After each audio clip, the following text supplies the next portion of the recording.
Anybody else? Question? Adam. So you mentioned the meeting on the 2nd of the month. How many different buckets did what people were supposed to work on? Like, was it the same 3 things every month? Were you able to kind of standardize what the process was? Yeah, we were. They weren't 3, there were dozens. So the question was, I'm just going to repeat it. Yeah, go ahead. You have the meeting at the beginning of the month. You focus on those 3 buckets. Did they change, or were they always the same 3? Is that? Yeah. Sure. Well, just how many buckets were there? How many buckets? Yeah, were yeah. there? Same buckets every month. Were they the Right. same buckets every month? Right, so that meeting was like the metrics-driven sales coaching meeting. You're trying to diagnose problems. Were there just 3 problems? There were dozens of problems. And this process allowed me as the VP and also my directors to build up like that backlog, that kind of like resource guide. And by the time I did that for like a year, I never saw a new problem.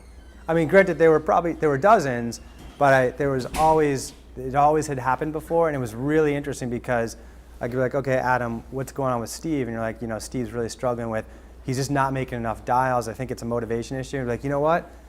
You know that manager, Kim? Paul just had that issue 3 months ago, and this is what, you go over and have a coffee with her because they had a lot of success in solving it, right? So you're adding a lot more value as a VP and director to see all those patterns and direct managers towards someone that they could learn from around how to get over that issue. Okay. Give this man a book.